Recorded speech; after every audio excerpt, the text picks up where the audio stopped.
boardroom. This is the business of esports.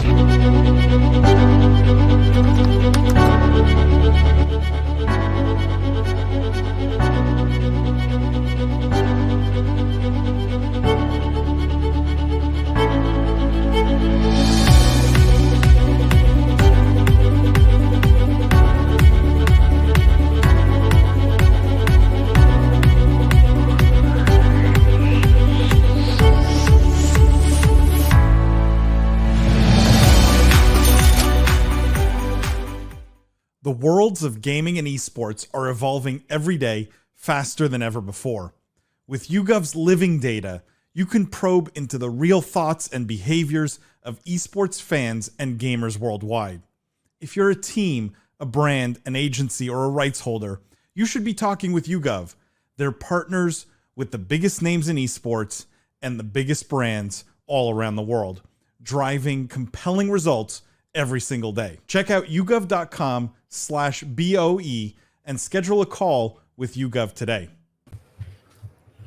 From the keyboard to the boardroom, this is the Business of Esports weekly news show / post-podcast live stream. I am Paul the Prophet Dawalibi. I'm joined today by my friends and co-hosts, the Honorable Judge Jimmy Baratta, Lindsay the Boss Poss, Jeff the Juice Cohen. For those of you who are new here, welcome to the official live stream weekly news show of esports. What we do is we cover the most pressing gaming and esports topics and news of the week, but we look at all of it through a business and C-suite lens. We dissect, we analyze the business implications of everything happening in the industry, and best of all, we get to do it live with you guys at this new time, by the way, which I heard great feedback on. A lot of you really like this time during the day, East Coast time and Pacific time. We encourage you guys to participate, get in our faces, ask questions. It makes it so much fun for all of us. We appreciate all of you being here, whether you participate or not, but we encourage it. It's a safe space. How's everyone doing this week? Lindsay, how you doing? It's been a pretty good week. I have no complaints. I like that summer's finally here and it feels like everyone's getting outside and living their best lives. Is that where we're at? Are you saying people are gaming? Is that what you're implying? Everyone's outside touching grass? No, I'm saying that they're taking their touch outside. Plenty of people still need to touch grass, though. I wouldn't worry about it too much. Jimmy, Jeff, how you guys doing? I'm good. No complaints here. Ready to. I like the new time. I think we're ready to go. Yeah, exciting to be here in the middle of the day. Lackluster. I know. Ready to get started. I'm good. Exciting new time, honestly. Great feedback, like you said. Great time of the day. Hopefully, we'll get some good audience engagement as always. And yeah, it's Wednesday already, so let's get into it. Yeah, I want to tease the podcast coming out this week, as I usually do. Really, really great episode this week. We had Stu Grubbs, who is the CEO and co-founder of a company called Lightstream. They also make something called Rainmaker. Basically, it's streaming software, like probably some of the easiest to use streaming software. It's built into Xbox. They really specialize in like mobile and IRL streaming. Fascinating conversation, obviously, around streaming platforms, like the tools around streaming, what the demographics look like, what people use their tools for.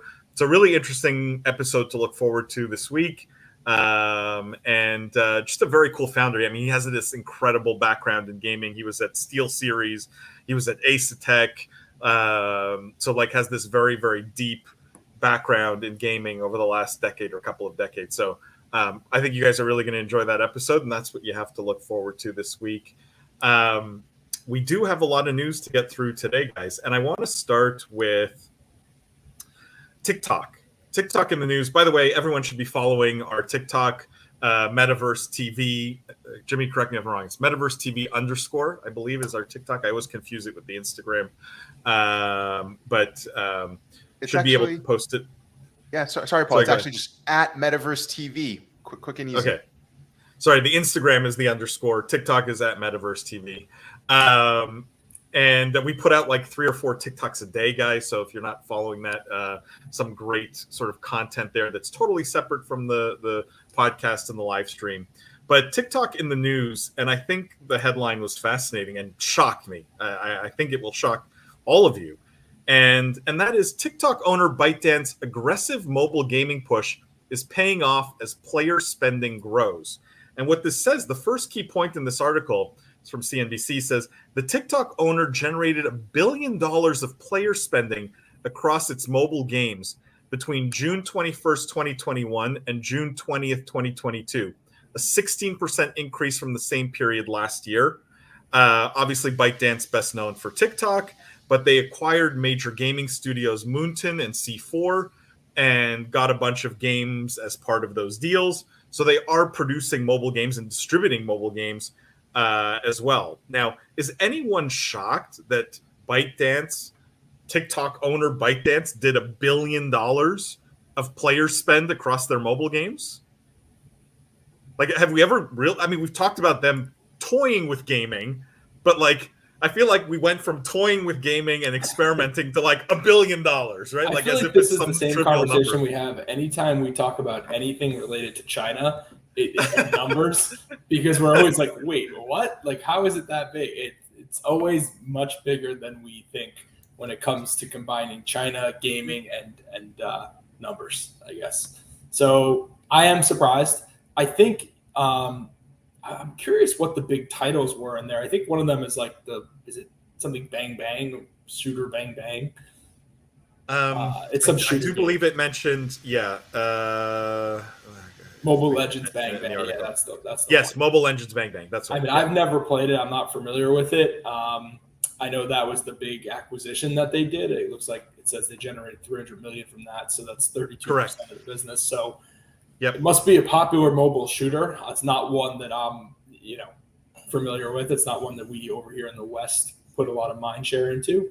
But yeah, I mean, TikTok is a great advertising channel. I know a lot of mobile game companies use TikTok clearly to try to generate installs. So it makes sense that they have some advantage because they possess all that inventory, all those eyeballs. So it's probably pretty easy for them to cross promote their games into that. But yeah, I'm not sure the big takeaway besides I am surprised.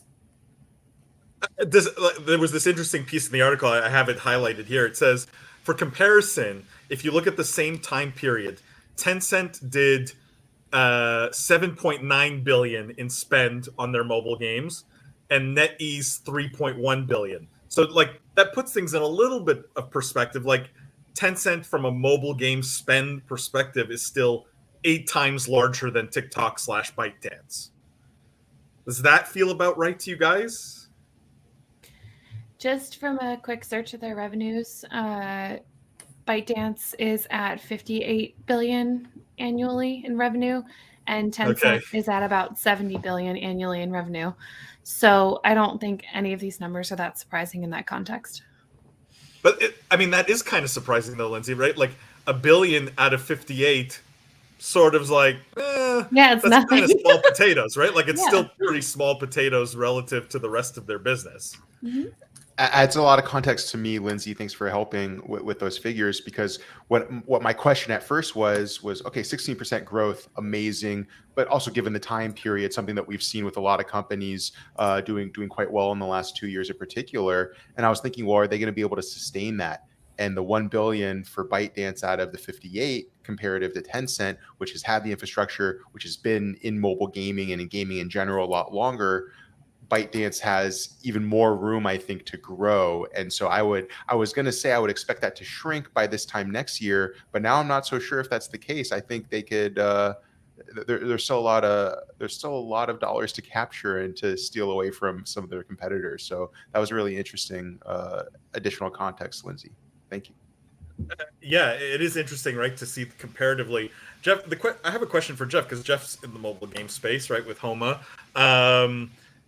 I'm curious if you think this is ByteDance / TikTok taking market share away from NetEase and Tencent. Like, is it the pie staying the same size, or do you feel like the pie there is growing fast enough to support a third entrant that, has a huge a huge potential base of customers. Yeah, it's interesting. I guess I'd want to go back and slice the data without just making some wild assumption, but because that's what we do on the show, I will make the wild assumption. I will humor you with the wild assumption. I think that it's the market growing. And it is interesting that, I feel like the last 10 stories we've done about China and gaming have been pretty negative, just around, the issue of minors not being able to play. We did some stories about the government not giving licenses. Like, feels like every time we've done a story, really the last year almost, about China and gaming, it's been kind of negative. This is the first one where it's we're seeing positive growth and it's a positive story. So I'm a little surprised in the context of my guess that the market is growing and that they're not taking share, given that kind of macro backdrop. But I will say that is my guess, is that they're not, because we didn't see in the numbers Tencent losing market share. So shrinking. So if anything, they may be taking share from some of the smaller players, which is often, I think, what you see in consolidating industries. It's not necessarily the big players that are losing. It's the people down the rung that lose when a third competitor comes up. I just want to get caught up on these comments. Matt says, best part of the week, Matt. I mean, I'm biased. I agree. Is this just further proof that mobile gaming is the future? It seems like companies getting involved in the gaming space are leaning more towards mobile. I mean, this will forever, I don't think we will ever stop talking about this on this show. I mean, I don't think this question ever gets resolved. I think we can all agree, right?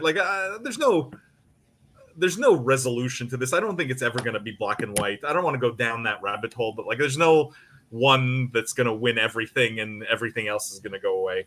Happy Mod says, hi, hello. Happy Mod, welcome. Adam says, if mobile gaming is the future looks laggy. I mean, I guess it depends where you are and on what mobile networks you're on, but yes, could potentially look very laggy. Happy Mod says, you got this. Thank you, Happy Mod. I do got this. Guys, I want to do 2 Valorant stories. Let's move on. Let's do 2 Valorant stories that were in the news. Again, kind of interesting headlines. Unexpected, I think. Because Valorant, my impression has been, it's maybe just not in the news as much as it was, right? I feel like it's lost a little bit of steam. I don't have player-based numbers to back it up, but I feel just anecdotally it's lost a little bit of steam. And then I saw this article which says, sources, Riot received over 150 proposals to join Valorant partnered league. The process should be complete by around champions. So the article goes on to say that 150 orgs submitted proposals to Riot for a chance to enter the Valorant League next year. 200 organizations expressed preliminary interest. Some failed to follow up. So of the 150 that remain, only obviously a small number are going to get slots. NALCS had a buy-in fee of 10 million. Valorant partnered league is not going to have a buy-in fee. No buy-in fee, 0. So, and 10 teams are going to compete in North America, Brazilian, and Latin America franchise league. So 10 in each, I believe. It's not a final number, but that's the rumor. So 150 applications. Do you guys think it's because there's no buy-in fee? Do you think there's just this simmering level of hype and excitement around Valorant that is not being captured? What do you guys ascribe this huge number to? Or do you not think it's huge? Maybe that's another take here. I mean, I think that the no buy-in fee here is super critical to understanding this story. I would imagine that kind of a lot of people are shooting their shot because what was it, 25 million for a franchise tag in Overwatch? Yeah, so 20 to 30, depending when you bought in. Yeah, this being, significantly less than that has to have a lot to do with the interest. Significantly less. 0 is I would attribute a lot of these submissions to that. It's I'll be interested to see if the kind of free-to-play model that we've seen in all kinds of other games works with leagues. Yeah, that's an interesting take, Lindsay. Free to play in leagues, right? Free to compete. At least to enter. I mean, there's obviously other variable costs associated with that, but removing the fixed cost from entry Taking a step back, are you guys surprised that they're not charging? I mean, it does seem very in line with Riot's general MO operating these things, but to charge nothing is a little surprising because clearly these things have value. So they're just leaving, $50, $100 million on the table. That's not. Jeff, let me flip this back on you. Do you think they're charging nothing because there's some greater strategy to get more options, more hype, or do you think they're charging nothing because they think no one will pay anything?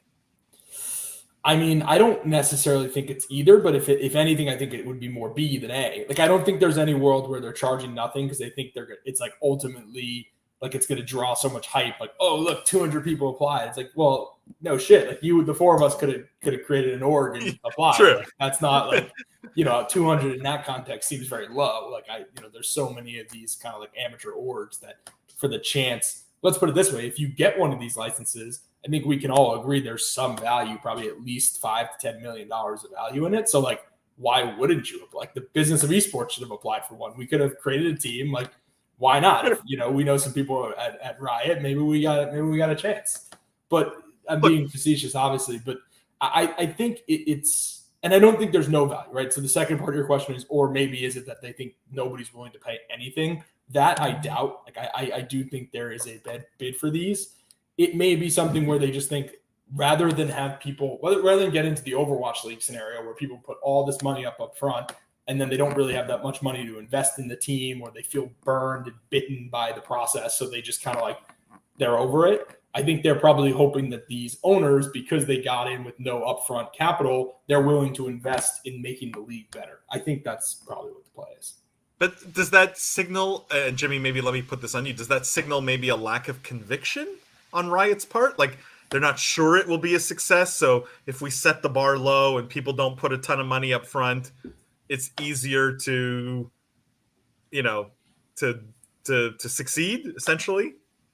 No, I don't think that's the case here. I think Lindsay makes a good point, kind of comparing failures or just terrible pricing or what have you, or learnings from Overwatch and Activision Blizzard. I think Riot knows they have a hit here. And while it might not have been in the forefront of a media cycle recently, it doesn't take away that Valorant is a predominant FPS in esports and in gaming culture. And what we know from Riot is they have long-term aspirations to continue to dominate all other genres of gaming. When Valorant was just called Project A, I think it was one of 10 that they announced that were in development at that time.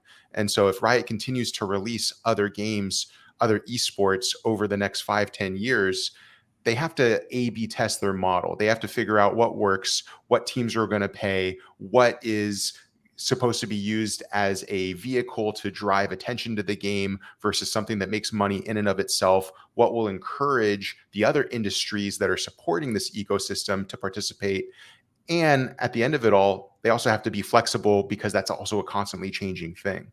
So what I think they've done here is they've created a league around a very popular game. They've changed up their pricing from what we've seen done elsewhere to stimulate hype, not because it's needed, but because they want to see what it does, how it changes, what they're able to do with a different model if it's still profitable for them.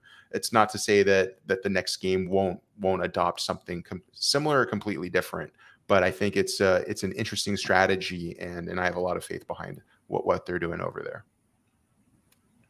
Matt says only 10 teams, but 150 applicants, 15-to-1 ratio for each spot. You have to imagine Riot's more than happy with those numbers.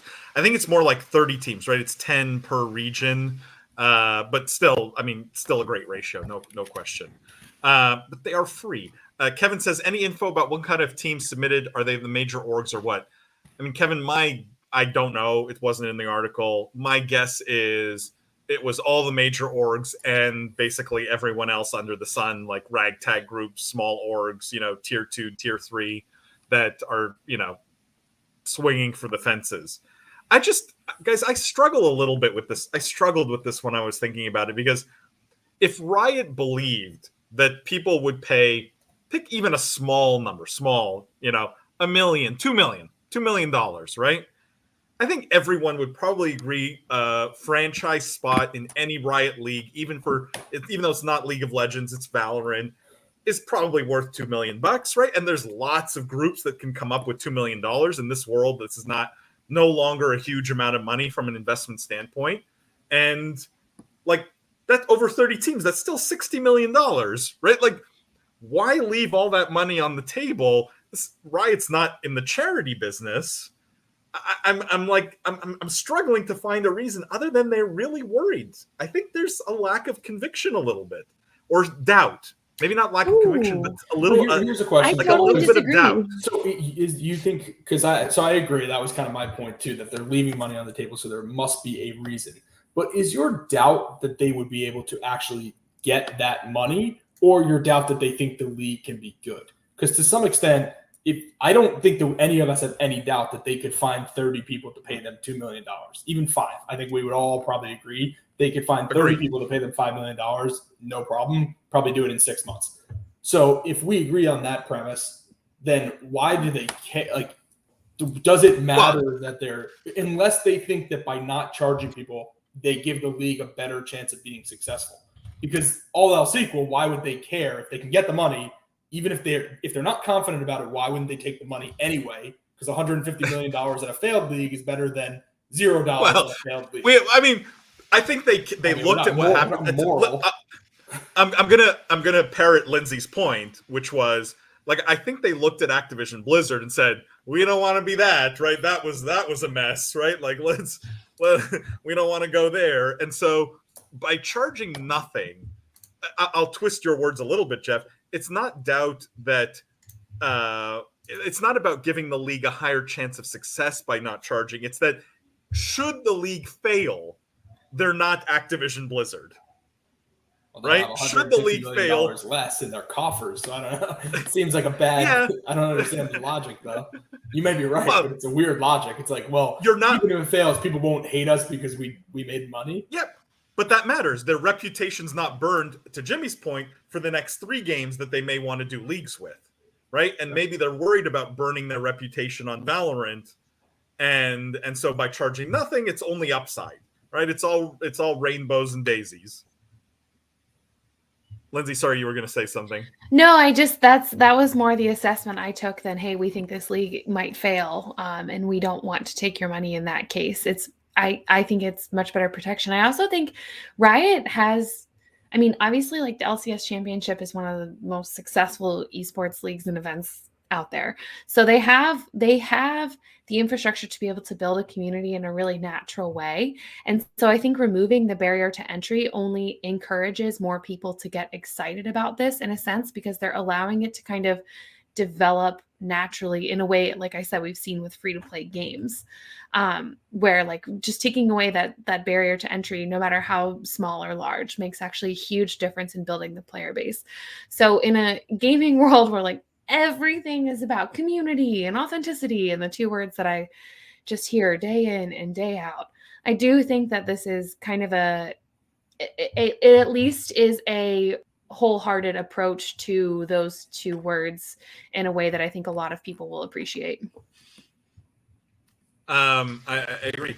Matt says if they're charging nothing, then isn't this nothing more than a glorified marketing play for Valorant and Riot? Glorified marketing play is maybe a little harsh, but there's definitely less downside for everyone. It feels like there's less risk all around. Is what they sort of have achieved here. Matt says, like, what is Riot's end goal here? What do they want to achieve? I think that's what none of us have come to a solid conclusion on, right? Like, we don't really know. Is it making this as big a league as League, or is it like just don't sink, or is it somewhere in between, right? Like, it's not clear to me. I don't know if it's clear to you guys, the answer to that question in terms of their goals specifically. I think their goal is to make it as successful as League. Will that happen? Probably not. Almost definitely not. But I don't think they're going into this project saying, well, we hope not to be Overwatch. Like, that would be a really bad mindset from a corporate. Riot's way too successful, and the people that are working there are way too impressive. And, like, I have a lot more enough respect for them to think that that's probably not, like, the way they're approaching this. I don't know if their goal is to be as successful as League. I don't necessarily agree with that. I think League is a big brother, and it's an amazing success story. And if they can get 1/10 the success of League, then that's still a win. I think the goal here is, hey, let's get as many people as we can to play this game. And esports is a fun way to engage with younger audiences and to get people's continued interest in the game. When you make it competitive, people want to watch and see who wins the competition, right? And by making that barrier to enter the competitive scene as low as possible, you continue to create that cycle of having people that want to play, that can afford to play, that will compete and continue to generate interest. So I think it's its own thing. I don't think they're looking at other, obviously they'll take fundamental learnings and apply it throughout, you know, their catalog and their future development. But I don't think they're like, how do we match that success? I really think it's just, how do we get people to get excited about this and to continue to play this and to be interested by it? So Matt's not completely wrong that it's like definitely a strong marketing play, but it's also an incentive for people to compete and to play their game. And I think that's the goal here, is increasing that interest. Kevin says the game is basically a copy of CS. They're probably trying to go for a share of that market since it's clearly a pillar of esports. I mean, Kevin, I think that's an interesting take, right? That this is more about capturing market share, not dollars, right? And maybe they think by making it free, there's a higher chance that they'll take market share from CS. I kind of like that take. I think that's a super interesting and insightful theory. Not something I thought about. But I don't know if you guys agree or disagree, but I wholeheartedly agree with that. I think that sounds like reasonable in terms of one of the like a best tinfoil hat theory here on charging zero. Adam says if someone's watching / playing Valorant, they aren't watching, playing CS:GO, Overwatch. That's probably the end goal. Yeah, I mean, Adam, you and Kevin on the same wavelength here. Super interesting that you guys came to this conclusion that this is more about capturing of competitive like market share or sinking CS:GO or Overwatch, right? That's kind of interesting. Make it free and make it almost impossible for the other guys to compete. Antonio says, do they play Valorant in Europe? There will be teams. I think the article mentioned the regions that are going to have teams will be North America, Brazil, and Latin America. So I don't know if European teams fit into that. But it sounds like not. I think Valorant's really going to be more America's focused. Christian says, I'm biased. CSGO is incredibly more entertaining to watch. I mean, Christian, you're always going to have hardcore fans, right? Like, I think that's inevitable, but it is possible to take market share. Adam says, that's where the last big tournaments have been. In Europe, I assume is what you're referring to, Adam. I think we covered it on a past live stream. There was some thinking around why they wanted to be more America's focused. It's not coming back to me that we covered like sort of their plan around Valorant in one of the past live streams. But this league seems to be more America's focused. At least that's where they see the opportunity. Guys, I just want to put this next to another Valorant story. This one maybe definitely not as rosy. And the headline here was Valorant will start listening to your voice chat in July. It says, in order to train a language model for future disruptive behavior reports. So Riot Games will begin background evaluation of recorded in-game voice comms on July 13th in North America in English.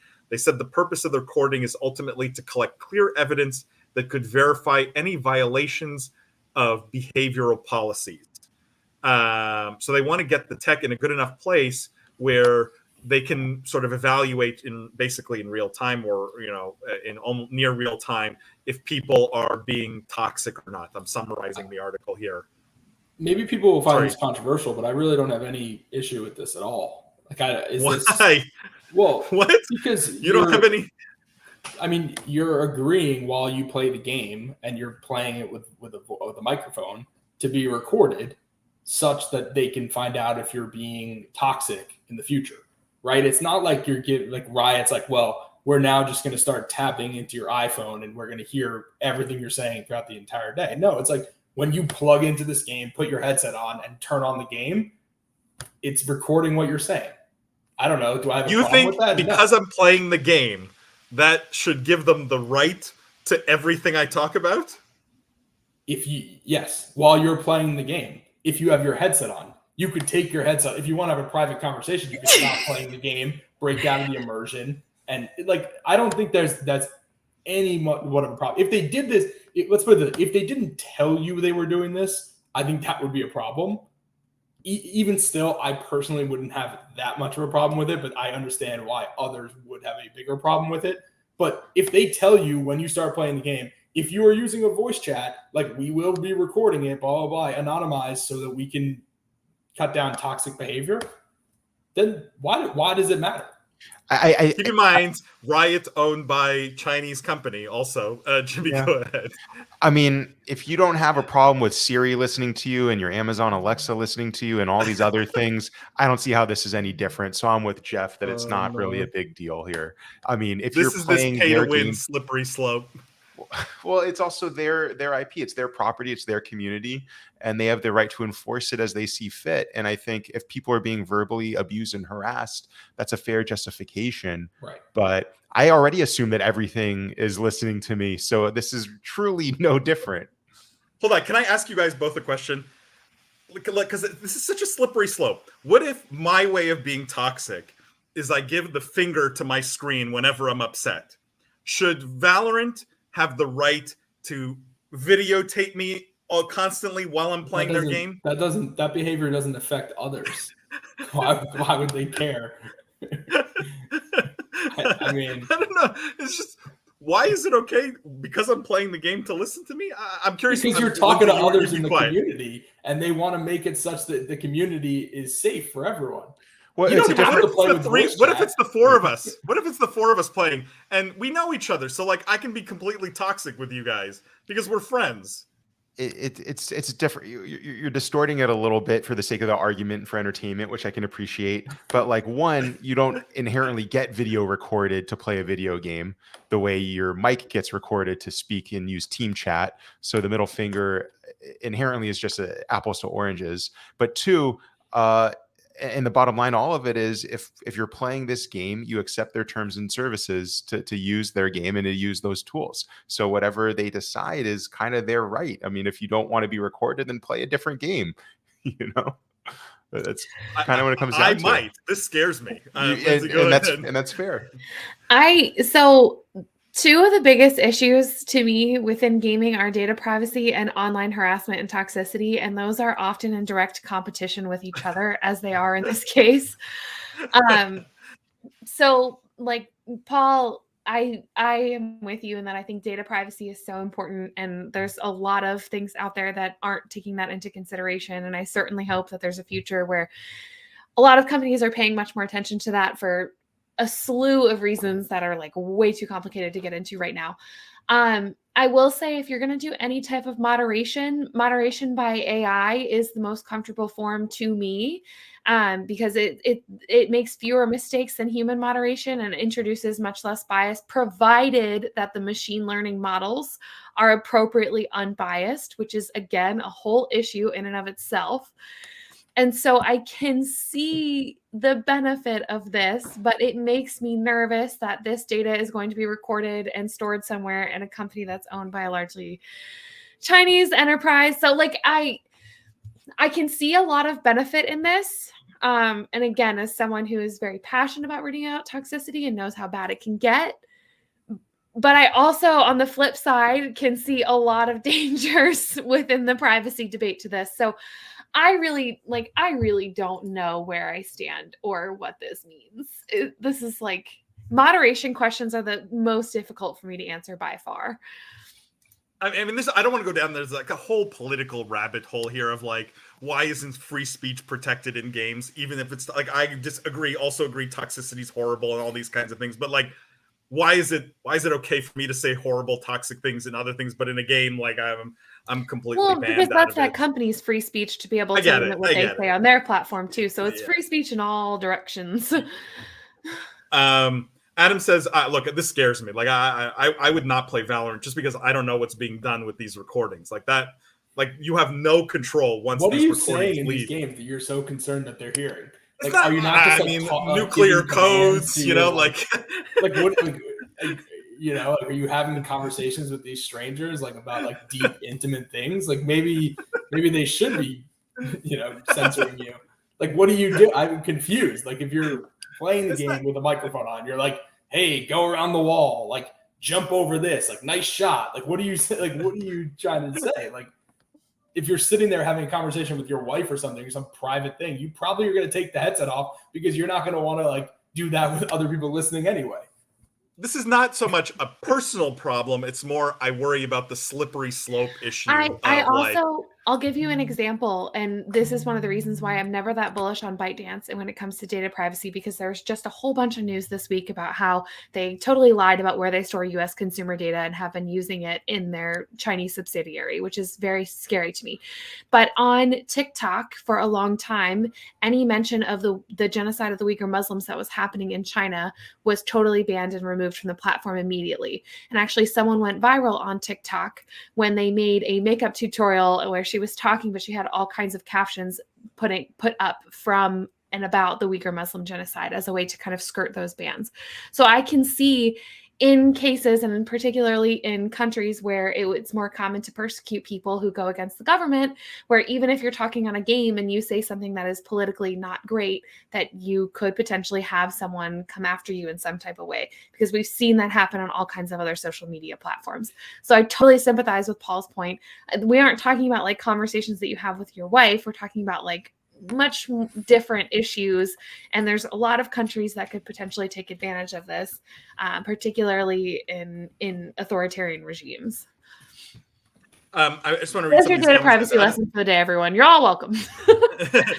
Adam says voice chat Robocop isn't a bad thing. So I mean, I guess some people don't mind. Adam doesn't mind. Ricky says, haha, all they have to do is listen to old Modern Warfare 2 lobbies. I mean, yeah, that can be extremely toxic. I mean, that's probably an extreme.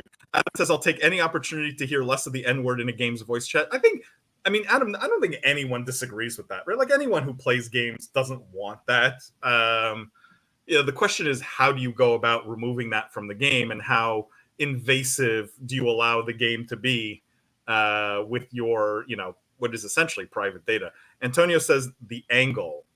Antonio, I'm not sure what you're referring to. I don't know if you guys know what the reference here. Antonio, I'd love to know. Kevin says, if you're using their voice channels, sure, they own it, but you can still use Discord, which I think is what most people do, right? At least that's what I do. So you're right, Kevin. That's a good point. There are relatively easy ways to skirt the system. Now, I know Valorant's anti-cheat, though, runs like at the kernel, like at the operating system level. So I don't know if they can still record everything, even if you're talking on some other platform. But I assume they couldn't ban you for it if it's on Discord. Adam says, but if you have a problem with it, just don't use the game voice chat, #Discord. Yeah, I mean, you guys literally on the same wavelength. Matt says, Jimmy's right. Everyone has a cell phone, so they're already being listened to. Who cares if Valorant does it too? I mean, I get it, but this is kind of a weak argument. Like, just because we have no privacy and all these other things, we should just have no privacy anywhere else. Matt says, if we want to make the gaming community more inclusive, I feel like this helps achieve that goal. No question. If we reduce toxicity, it makes gaming more inclusive, and that's a good thing. Lindsay, I think, made a great point, though. These things are at odds a little bit with each other. They are competing. Antonio says, what if you say something crazy about China, then you take the trip to China? Will that be used against you? I mean, in theory, it could, right? Like, in theory, all of this is possible, which maybe scares you, maybe doesn't. Matt says, this makes gaming a safer space. In some ways it does, Matt. I don't disagree. Okay. Well, on that, I actually have to run because Paul moved this time before I could move all of my doctor's appointments. So this was your topic, Lindsay. This was like your favorite thing. Yeah. Thanks, Lindsay. Heading out early. Bye, everyone. Everyone say bye to Lindsay. Bye. Bye. Kevin says, this from Kevin. If my mic is not functioning through their game and they still record you, that's a huge red flag. I think technically they if can. We're talking about the slippery slope. That's where we start to get concerned. Well, I mean, a lot of people were concerned initially with the anti-cheat, right? Because it ran at the operating system level and it's always running. Like if you install Valorant, their anti-cheat is always running in the background, even if you're not playing the game. And it has access to all of your system resources, like to everything, mic, camera, inputs, you name it. which I think scared a lot of people initially. And then they had to sort of play this game of like, no, we're not actually monitoring you. It's just for anti-cheat, and it has to run at that level so we can catch, the certain kinds of cheats and things like that. But it is a slippery slope. Because I want to move on. I want to talk about Dr. Disrespect, who's in the news. We sort of on this talk about game developers and Riot here. Let's talk about Doc's new game studio and what he did this week. I kind of love this. I kind of also hate it. Dr. Disrespect hires Times Square billboard to tease possible Midnight Society game release date. The two-time went all out for a big announcement. So what it says here is their first game. So this is Midnight Society, which is Doc's game studio. Their first game, Project Moon. He bought a billboard in Times Square to tease the release. The first frame displays the company's logo. Alongside it says a futuristic skyscraper surrounded by thunder. Then it transitions into a black screen with a larger variant of the logo and a message. And the message reads, "Enter the existence, July 29th. It generated a bunch of buzz on social media, 350,000 views, tons of comments and likes, but no one seems to know what it's about. Just that it's teasing that on July 29th, maybe that people will be able to test the game. One theory in this article is it's a vertical battle royale because of the skyscraper in the thing. I'm curious if this is like peak hype around a totally unannounced game. Like, are we just one step away of taking pre-orders on a black screen on a Times Square billboard? Or like, what do you make of the Docs? I'd be very surprised if they have a game already. I mean, didn't we just start hearing about them building this studio like 6 months ago? So, I mean, it feels very unlikely that they have a product out, but if they do, good for them. In terms of the marketing strategy, the article kept referring to it as hiring a billboard. I don't know if that's like a weird translation or something. I don't know what that means. Like, you don't really hire a billboard, but I mean, meaning, they bought it. They bought it. Just a weird way to phrase it, I guess. I wasn't sure if I was understanding it correctly. I mean, Times Square billboard, not something you usually see for gaming, which is usually a lot more performance marketing based. Especially when you have someone like the Doc as your founder, you would think he should just be out there on Twitch, and that's all the like, why spend your money on a billboard? It's like the worst form of marketing, like literally out there. So I don't know. I mean, Jeff, your point's so good, especially because wasn't Midnight Society's whole shtick was that it was a bunch of influencers and streamers and stuff like that like were all going to help contribute to the game. Like, why don't they just push it through those channels? Why do you need the billboard, Jimmy? Exactly. I think when this idea was created and even launched and even seeing the results, everyone over there is probably very happy with themselves and happy with it, that it achieved, whatever they wanted it to. But for those of us that are criticizing, and that's kind of the role we put ourselves in, and something that we all have fun doing, and the role that others come to us seeking as well, it's like, to your point, well, I thought the whole point of this was that these guys had massive influence, followings, distribution, that they can market and save costs there. And two, into something Jeff said, it's a total vanity play, right? Like, there's no reason to have a billboard in any city. There's no measurable ROI. It's just because you want to see your name on a billboard, or you want to see your thing on a billboard. So I don't know why they couldn't have accomplished the same hype and kind of, questionable lore or what have you around the brand and what's happening on that date in a digital format that would have been much cheaper and just as well received, other than they just wanted to do something in Times Square, which, sorry, New York, to me is not as cool as it used to be, and something that, I don't have much interest in doing. So, hey, I respect the Doc. I like the brand. I have mixed feelings on whether or not this game is going to be a success, but these guys know marketing and they know audience building and growth and community mobilization. But this still feels like something that was forced, something that's not necessarily or inherently gaming culture, kind of like the NFT pre-order or early access community thing. So again, they're either trying too hard or I'm missing it completely. But either way, it's not necessarily, nothing's been a home run field to me yet. Not to say that it won't find success eventually, but it's missing the mark for me. I want to read this, and then I have a question for you guys. No You says, this channel's so professional that I never realized that it's so unknown. I don't know if this was a compliment, No You, or but I'll take it that we're so professional and appreciate it. Matt says, yes, Jeff, thank you. The terminology they used was very weird when compared to other gaming news pieces. Yeah, the hiring of a billboard was weird. The Doc's gaming strategy is starting to look a lot like that of the companies he had claimed he was going to differ from. Here's my question to you guys, to chat and to both of you. Like, let's put our tinfoil hats on. What gets announced July 29th here, or whatever it is? What do we see July 29th from the Doc and Midnight Society? The actual release date a year later. Yeah, we're going to get a trailer. There's no way we're going to get a game. I mean, unless it's like a mobile game. I just can't imagine. It can't be more than 6 months since they started this. I guess someone can fact check that, but it has not been long enough where I think you could put out a real robust AAA game, particularly given the studio it never existed. So it's not like they have art assets and stuff to fall back on. It's a brand new game. Matt says maybe the name of the game or the genre could be. It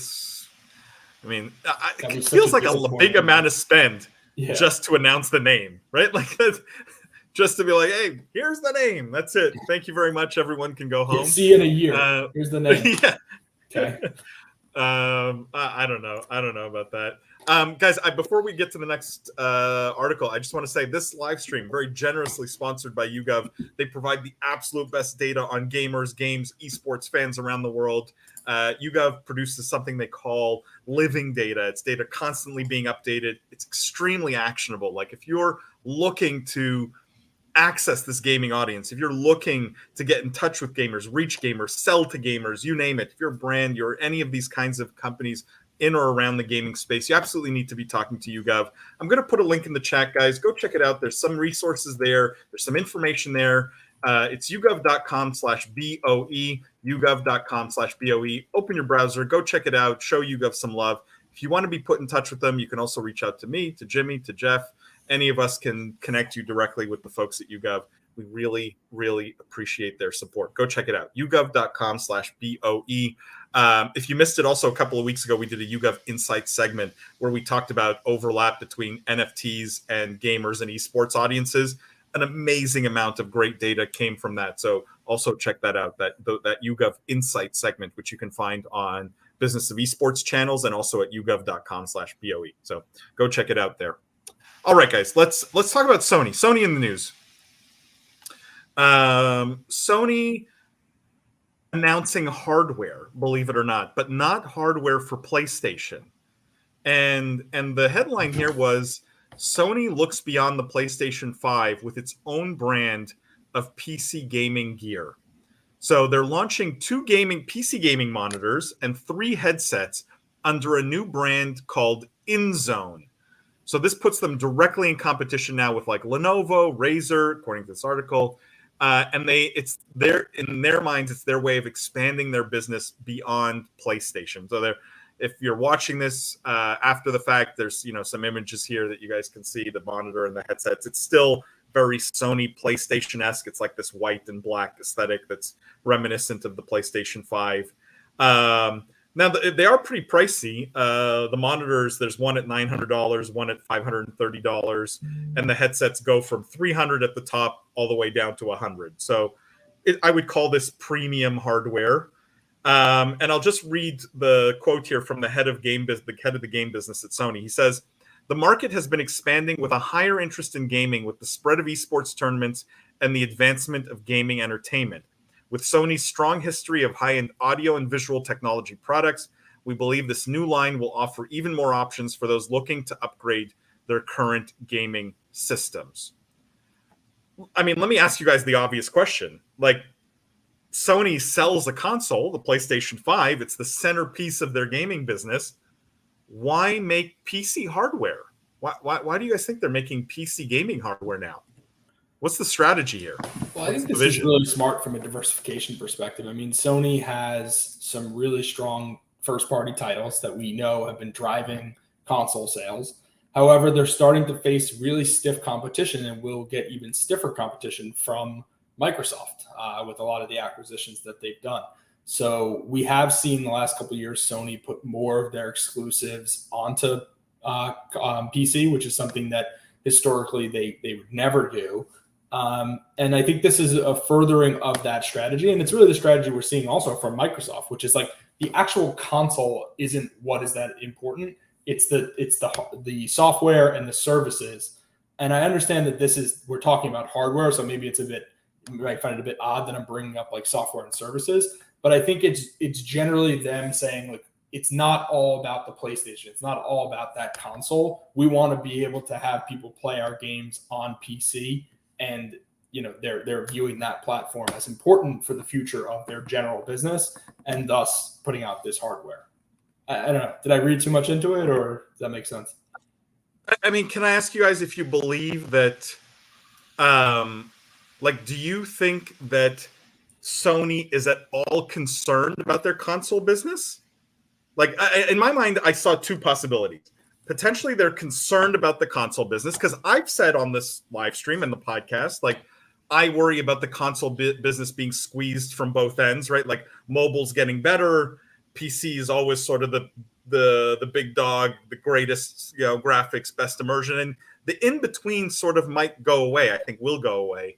Is this them maybe realizing this and getting ahead of it and trying to build a PC gaming brand?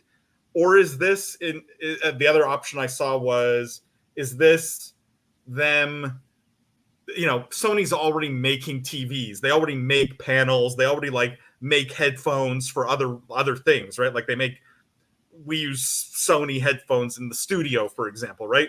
Is this them just taking existing electronics, slapping a different badge on it and being like, oh, now we can just reach a new audience, but it's all the same stuff? There's definitely, I think, merit in both of those points, and let me do my best to capture it, because you raised a number of things here. For starters, or I want to end with that actually. So first, yeah, I mean, they're already making TVs, sure. To Jeff's point, they're really diversifying what they're doing. They're not all in on console. They're trying to provide something different, I think, to a different tier of gamer. What I like about it, or rather, we've seen Microsoft already attacking the PC market, not just with Game Pass and with using your Microsoft controller, but also with their headset. So I think there's a bit of catch up to be done here for Sony that they are finally realizing. But I suppose what I wanted to get to was fundamentally what you see is a culture shift at Sony. Sony was always all in on the PlayStation. It has supply chain issues, as everything does right now, and so they can't be as reliant on it. They used to be really against cross-platform gaming. We saw Fortnite change that, and now they're cross-platform in a number of other games as well. I think fundamentally they're just looking outside of themselves finally and saying, what else can we do to attract consumers, not just gamers, but all around consumers? What can we do that we already are doing well, and what can we do to at Jeff's point, diversify? So I think the importance of this story isn't that Sony's really reaching PC gamers. It's that Sony fundamentally is taking a massive step where, again, for me, the biggest story a few years ago was the fact that Sony was allowing cross-platform play. And now that's just something we take for granted. So here now you actually see hardware and resources being devoted to further support that same type of mindset of how do we attract non-console gamers. And I think that's a really something not to be understated. But what's the long-term vision then in your mind, Jimmy? They attract non-console gamers to what end? Because their business is very console-centric today. For the PlayStation, it is. Sony is a lot more than just PlayStation as a whole. And I don't think that they're not just a gaming company. So I don't think one thing has to tie into the other or funnel users here or there. I think they just need to continue to compete and to utilize what they can to maximize profit, right? And like you said, if they're already making TVs, why aren't we making gaming monitors?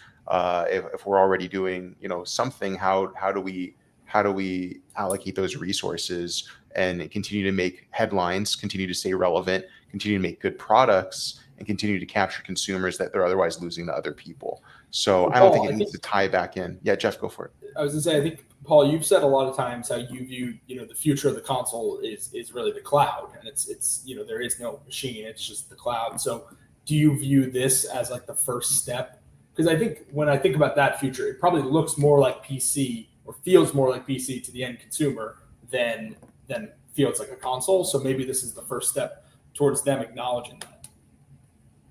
Yeah, like it may be too drastic of a call to make this early, but it feels a little bit of like capitulation on like maybe this is the last high-end console hardware that Sony makes, and they need to sort of think around the future of their gaming business. And, you know, I think that's probably too big of a conclusion to draw just from 3 headsets and 2 monitors, right? I sort of said it a little facetiously, but I do think it's also like they already have the panels and they already have the hardware for the headsets. And so like slapping a different logo on is not that complicated. Like it's not that big of a stretch that someone thought this was a good idea. I just want to have another take on this, which is how bad is the branding?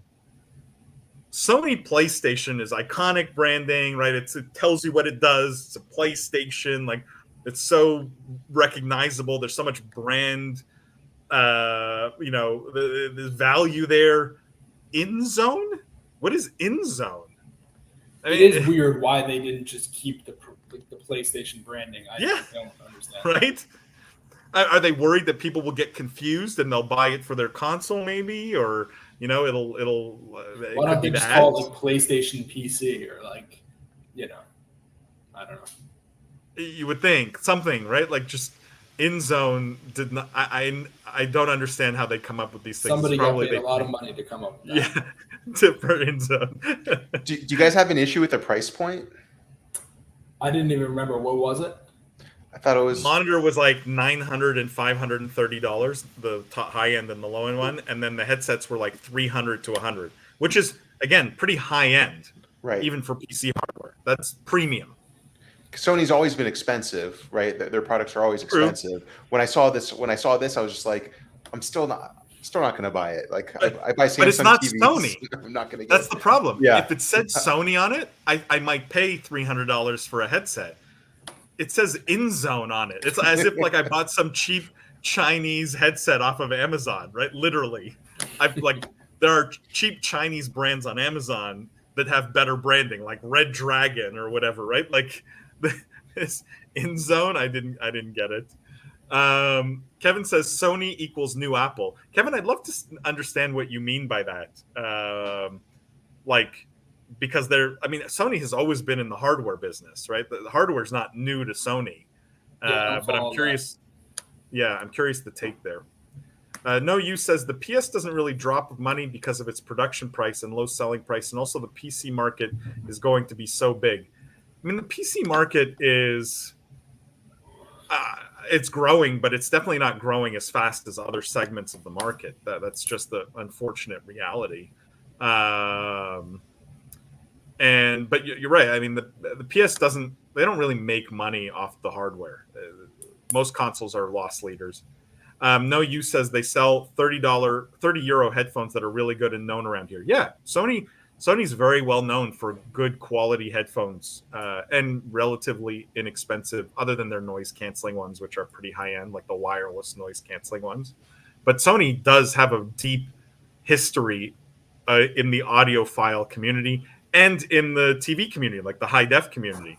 So like maybe they think they can trade on that high price tag, but again, it doesn't say Sony on it. But I would understand. It would be like buying. It's like if Chanel launched a cheaper sub brand, and expecting to still pay Chanel prices for it. That's the weird part. Guys, let's move on. I want to. I have a couple more stories I wanted to get to.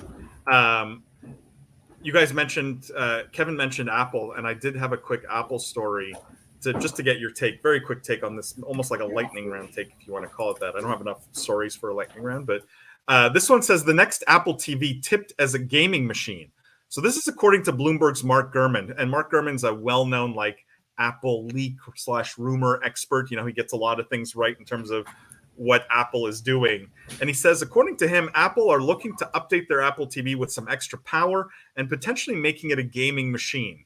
What they're putting extra grunt in the new Apple TV box, it says, should be useful for the additional gaming capabilities contained in tvOS 16.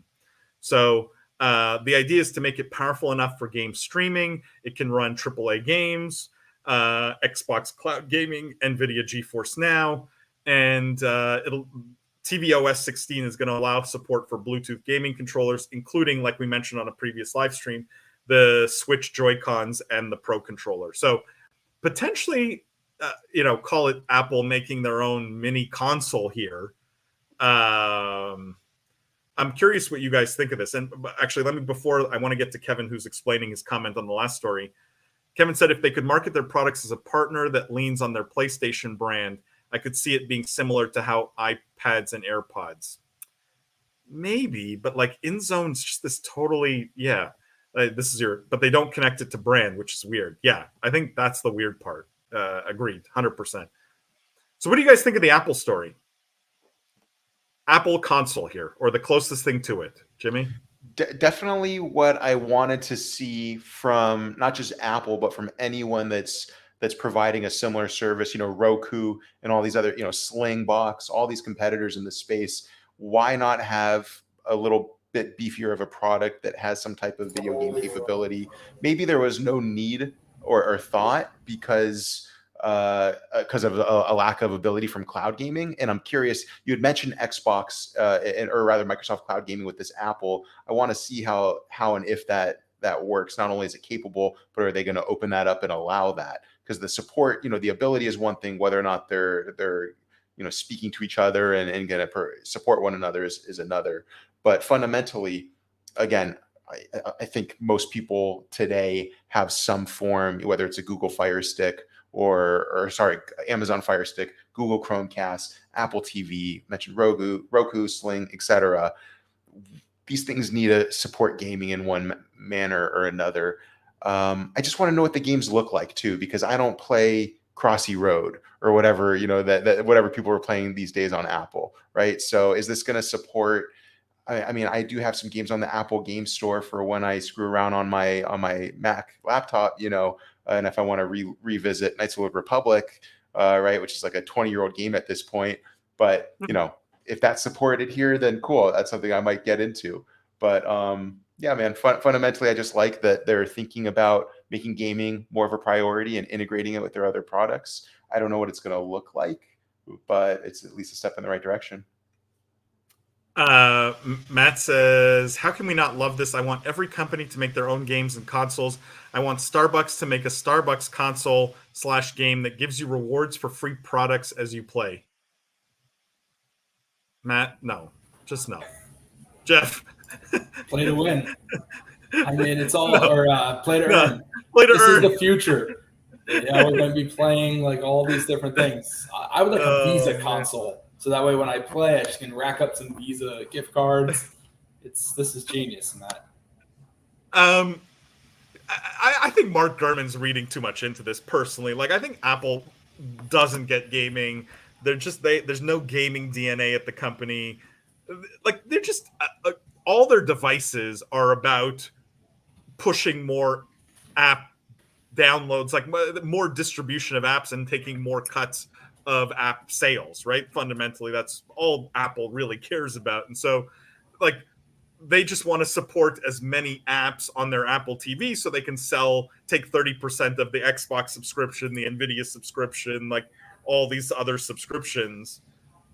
It's not like they have, I don't think they have any ambition around gaming other than supporting other services. Like, I don't buy that there's some conscious effort at Apple it's an interesting to make this a console.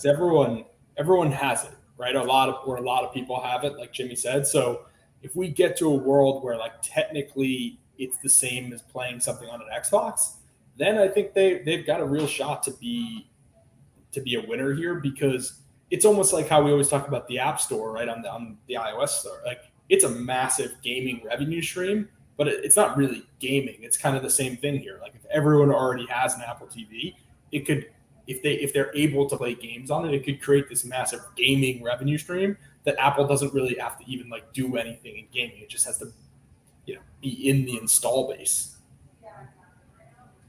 Yeah.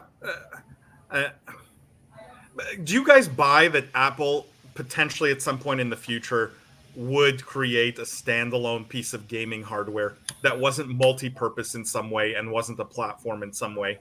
Do you think that's on any roadmap at Apple? It's probably on a roadmap, but is it likely? No. I mean, I think their next big play theoretically is the metaverse VR thing. That will be their next big product, and you could argue that is largely a gaming product to start. You'd also mentioned in the story before, Paul, about consoles being squeezed from both sides. And Apple is one of those companies that's squeezing the console market from both sides, right? They have amazing mobile, they have amazing, not PC, but computers, high-performing computers.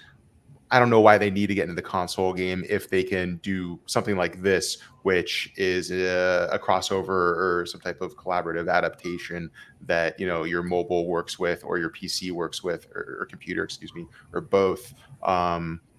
We also saw the patent that they filed, right, for the gaming controller, but that's a mobile gaming controller. Again, I think the reality is either mobile gets so good that it replaces console, or at least gives it a run for its money, it's some streaming device / home computer / game machine. Standalone is kind of outdated thinking at this point. Guys, I want to read this comment. Yannick, I think you're watching it on YouTube and you're maybe not watching it live yet, so you might see this comment late here. But it says, isn't it a 4-year license would make sense to have no cost to entry? Teams have more pressure to deliver results and promote the game if they want to stay. Seems like a win for Riot. Talking about our original Riot story. And yes, that's a great point. That it maybe shifts the pressure on the teams, because now, if there's no cost to entry, Riot only keeps the ones that are investing and doing well. So that's a good point. Great point. But you will have to go back and watch the segment and then get back to live to hear this comment. Yannick says, oops, not live. Yes, not live. Now if you're listening to this, you're live. Okay. Unless you're watching this after the fact, then this is not live. We're time traveling. This is crazy. Okay, I got one last story. I'm going to end on World of Warcraft because it's the greatest game ever made. And this a very interesting World of Warcraft story that we're going to end on here. And the headline is, Blizzard plans to acquire Spellbreak studio Proletariat to bolster World of Warcraft. So according to this article, Blizzard says that it plans to acquire Spellbreak maker Proletariat to beef up the staff on its massively multiplayer RPG World of Warcraft. Under the deal, Boston-based Proletariat will become part of Blizzard, and its team of 100 people will begin working on WoW, including the Dragonflight expansion coming this year. Now, Proletariat previously had made a game called Spellbreak. It didn't do very well. It was a battle royale game where wizards and witches cast spells at each other, and I think it says here, they shut the game down, or the game will be shut down. It says this is the biggest acquisition Blizzard has made in the last decade to expand their studios, and the idea is to beef up WoW so they can hit their quality and timing goals for expansions. I mean, this is like there's so much to break down here, so many theories in my head here. What do you guys make of this? That first of all, Jeff, I want to start with you on this. Do you find it unusual to be making an acquisition of this size? And we don't know the dollar amount. It's not listed here. It hasn't been made public. At a time when technically the Microsoft Activision Blizzard deal hasn't even closed yet, right? Like it's not a done deal. They're in the process. I feel like it's a little unusual to be doing this mid-process. So that's a great point, actually. I hadn't even thought of that, honestly, when I was evaluating this. It is rare for a company, especially a public company that is being acquired by another public company, to do an acquisition during that period of, limbo before the deal closes, which leads me to believe I suspect this was a very small deal. Proletariat had raised a fair amount of money. Actually, interestingly enough, I believe they raised money from Take-Two, from the private division, and actually they had been involved in kind of publishing the game. So I'm a little surprised that maybe Take-Two wasn't interested in acquiring them. But really, what even more so than that weird quirk that they're being acquired by a company that's getting acquired, it's basically an acqui-hire, right? Like, let's call it what it is. They're shutting down the game, and they're acqui-hiring these 100 developers. So what immediately that brings to mind is like, wow, Blizzard must be really struggling to retain people / recruit people if this is the length that they're going to acquire a good development team. Now, it's a little bit unfair to Blizzard because it actually might be a smart move. You're getting 100 developers. It's a lot easier to retain 100 developers once you've acquired them than it is to go out and recruit 100 fresh people, particularly to Blizzard right now, which there's an acquisition going on. There's a lot of uncertainty. There's questions about the workplace, all of that stuff we've talked about for a while. So I'm guessing it's not that easy to go out and recruit like 100 really good, experienced developers. So maybe this is actually a really smart move by Blizzard to kind of like snap up some talent. And it's a lot easier to keep them once you have them. You make them feel loved, and you can, kind of keep them around. They're already employees. So I don't know. I think it's a smart move. I like that they're investing in WoW. I mean, the cynic in me is disappointed that you're taking a studio that had created an innovative game, albeit a failed game, and you're immediately being like, okay, we're going to buy you, and then have you do content for WoW. Like, it's not very imaginative. But like when you think about the nuts and bolts of like scaling a business, it's probably a smart transaction. I mean, they probably got it for a song, right? Like, we can assume this was probably a fire sale because Spellbreak did fail, failed pretty badly. Like, this was not a game that had a future, probably not a studio that had a future. And I'm guessing this was a fire sale scenario. I don't know. This is my assumption. Jimmy, sorry, go ahead. I also would bet and believe that every single one of those 100 developers at one point, it was their dream job to work on WoW, right? So not only is that a failed game that they're leaving, but they're going to, like you said, probably one of the greatest games of all time at a very exciting moment where, even though it hasn't closed yet, it's joining Microsoft and becoming even greater. My thoughts on this, one, great that they're putting a lot more time and money into making WoW a continued success, and they want to update it, I suppose, and bring it into that next chapter of Blizzard's life and the next chapter of the WoW story with Microsoft hopefully at the helm. But my thought is, how bad, or what was the circumstance that led to needing 100 developers, per Jeff's point? Not what were the circumstances? Maybe it's just wanting to do a big splash on this expansion, but more realistically, or what I more so believe, is like, how difficult was it for them for so long that they really needed 100 people to Jeff's point, going through an acqui-hire, as opposed to this being a post saying, hey, they're hiring 100 developers and massively expanding and aggressively expanding. And also, where do we put the blame for that? Like, was Blizzard just mismanaged and not running optimally for so many years? Was Activision holding them back? News to you? Is Microsoft right? I'm just saying all these questions that are kind of being answered, right? And I know Paul. I don't know. It's just it's just one of those things where you're looking at it come full circle. Is my point. You're looking at it come full circle. It was a rhetorical question, Paul. Yeah. No, it's like, obviously this isn't, but I mean, Jimmy, I think you're so right. How bad, but what I particularly hate about this is they have still not learned their lesson from a communications perspective. Instead of coming out and saying, look, WoW is important to us. We're way behind. This is grossly mismanaged. We want this to not be a complete disaster. And so we've hired 100 people to try and get this thing back on track, right? I would love that honesty for once in Activision Blizzard's entire existence from them, to just come out and tell the players the truth. Because that's 99% most likely the truth. What instead if you saw the quote from the article, I'm paraphrasing, but it was something like, oh, we know WoW players have a voracious appetite for content, right? Like, as if it's just it's a demand problem, right? Like, we do so much demand that, like, you know what I mean? It's just this like twisting of reality always, instead of just admitting that there are issues and they're working through them. Jeff, I don't know if you had thoughts. No, I think you're right. I mean, I'm not a master in corporate communication, so I don't know whether that's a better strategy or not, to come out and be like, look, we totally screwed up. We're terrible. But like, here's our plan. Like, you know, I'm not sure honesty is always the best policy in those in those instances. But I do understand as a player and as someone looking at it from the outside, is not necessarily like an investor or something, you appreciate the honesty is refreshing. But I think when you get caught up in corporate communications, the message always gets changed. Yeah.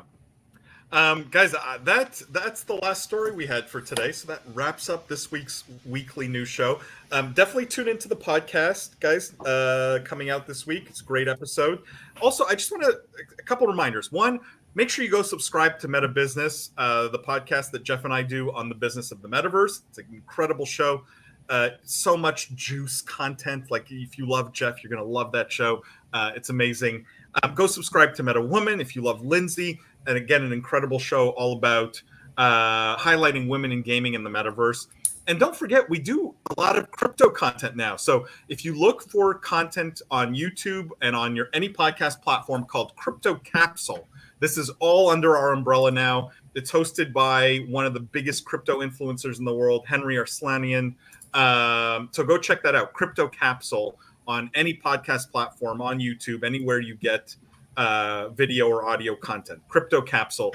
It's so good. If you're interested in the crypto industry, it's like the business of esports, but for crypto. That's how I think about it. And it's amazing, amazing content that we are putting out every single week. Go follow us, guys, every social, on Instagram, on LinkedIn, on TikTok, on YouTube, on you name it, on every single platform. You can find Business of Esports. We really appreciate you guys being here. We appreciate everyone who chatted, everyone who attended. Let us know if you still like the time. Let us know if you prefer it later. We want that feedback. Thank you, Jimmy. Thank you, Jeff. Thank you to all of you who tune in every week. Don't forget, bring your friends next time. The future is fun, guys. That's the most important. We'll see you guys next week.